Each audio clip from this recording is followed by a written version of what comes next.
답답하다고 막 화가 났다가 욱했다가 가만히 있다가도 좀 서럽기도 하고 뭔가 좀 문제의 사단이 좀 있을 것 같고 문제의 요지가 좀 보여요. 사춘기하고 이건 좀 다른 것 같은데 겁탈을 해. 이 조카 남자애가 손버릇이 좀 있네. 성기나 어떤 이런 쪽 뭐 가슴이나 이런 어느 정도의 행위가 불미스러운 일들이 좀 있는 것 같아.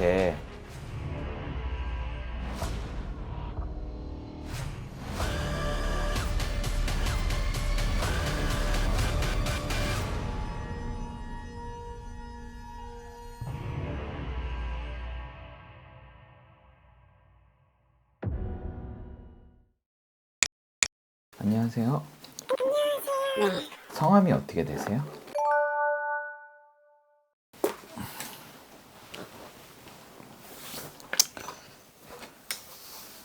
이렇게 들어오셔가지고 이렇게 앉으시는데 답답하다고 막 화가 났다가 욱했다가 가만히 있다가도 좀 서럽기도 하고 이게 무슨 일인가 싶기도 하고 지금 그런 형국으로 좀 와.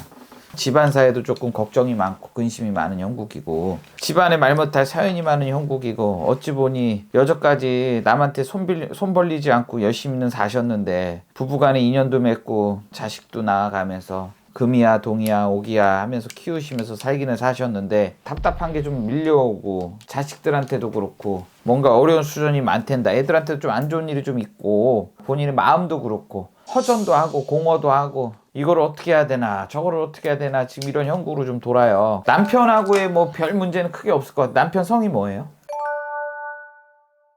남편분은 크게 문제가 없으신 것 같고 아이는 아들이죠? 딸이에요? 아들은 아니고 사랑이 아들이 저희 집에서 같이 지내고 있어요. 딸 이름이 뭐예요? 딸이 어린데 아이가 좀 어리죠 아직? 네, 어려요. 중학생이에요. 뭔가 좀 문제의 사단이 좀 있을 것 같고 문제의 요지가 좀 보여요. 뭔가 조금 상처받을 일이 좀 있고 울 일이 좀 있고 자 그래서 엄마가 이 아이 때문에 조금 노심초사 고심이 많고 생각이 많아야 되고 어려울 수준이 좀 있댄다. 어디 가서는 털어놓지를 못하고 학업도 그렇고 공부도 그렇고 여러 가지로 말 많은 그런 형국으로 좀 돌아와. 사춘기하고 이건 좀 다른 것 같은데 울 일이 많고 힘들 일이 많댄다. 아이한테 뭐 학교 문제는 아닌 것 같고 그건 아니고 걱정이 되는 게 지금 오빠는 아들을 제가 대신 키워주고 있거든요. 아들 이름이 뭐예요? 오빠네 아들. 조카 아이하고 엄마 지금 딸하고 문제가 좀 있네. 제가 볼 때 딸한테 조금 겁탈을 해?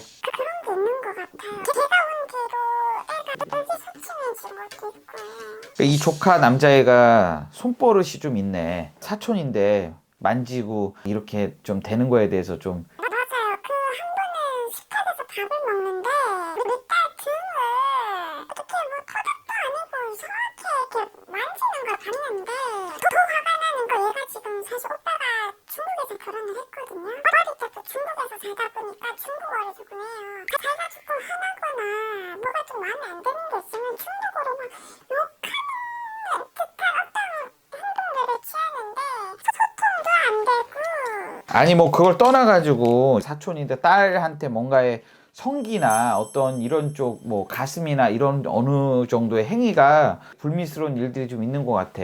근데 그런 거에 대해서 딸이 얘기를 안 해요? 아니에요. 제가 본 것만 두세 번이 되는데 그냥 무조건 입 닫고 다 싫다 이러고만 있으니 딸이 좀 적극적으로 나서서 이야기를 해줘야 제가 오빠한테 얘기를 해서 좀 보내든지 어떤 방식을 취할 건데 근데 일단 제가 보기에는 뭔가의 조짐이 좀 있어 안 좋아. 몸 신체적인 부위에 접촉이 좀 있는 것 같고 아이에 대한 어떤 성장 과정에 대한 부분에서 고민이 좀 많아 보이고 그 부분 때문에 좀 오늘 오신 이유가 뭐예요? 솔직히 키우고 싶지 않거든요. 너무 키우고 싶지 않은데 오빠랑 연락도 안 되고 오빠 아들은 일단 키우긴 키워야 될 거고 조카는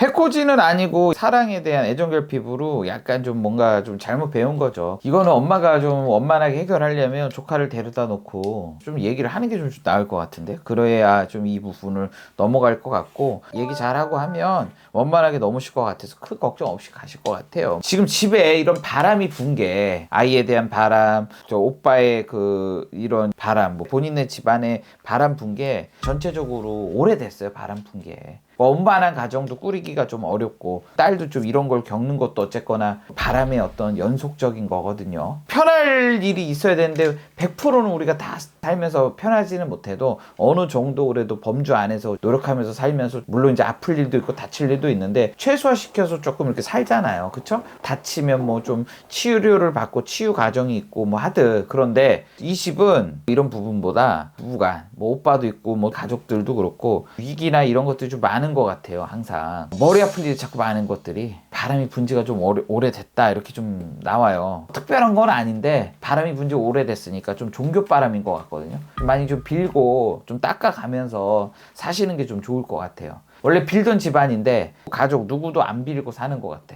오빠도 언제 돌아올 수 있을까요? 예, 연락은 오고 나중에 이제 오시죠. 당연히 뭐 특별한 뭐 그런 건 아닌 것 같고 자기도 돈 벌고 뭐 직업적인 걸 위해서 양성하기 위해서 나간 것 같은데 어디로. 딸도 이제 고등학교 올라가야 되는데 내년 정도 되면 오빠도 오빠대로 아들하고 좀 살 수 있는 좀 힘들 것 같고 시간은 한 3년 정도 더 봐야 될 것 같아. 대학 좀 들어갈 때 그 들어가고까지 같이 산다는 소리 좀 있겠는데 너무 밉다도 하지 말고 얘기를 한번 하세요. 조금. 그리고 딸은 이 과정을 잘 겪으면 좀 괜찮을 것 같고 크게 별일은 없을 것 같아. 공부나 이런 거는 아니더라도 애가 옷 만드는 일도 좋고 꾸미는 일 뭐 다 좋아요. 이런 쪽으로 좀 나가면 괜찮을 것 같고 그런 쪽으로 잘해서 키우시면 될 것 같고 이 조카도 욱하는 성질은 있지만 애는 착합니다. 나이는 좀 더 들어야 되고 20대를 좀 전후로 조금 애가 가서 나중에 자영업 기술지 쪽으로 좀 풀릴 것 같으니까 학문은 아니더라도 공부는 아니더라도 잘 보시면 좀 좋을 것 같고 관심을 좀 가지세요. 애들하고 좀 대화 좀 많이 하시고 한 집에 사는 아이니까 내 자식이라고 생각하시고 가슴으로 낳은 자식이라고 생각해서 대화를 좀 해서 유도리 있게 좀 잘 넘어가시면 좋을 것 같습니다. 네, 복 많이 받으세요.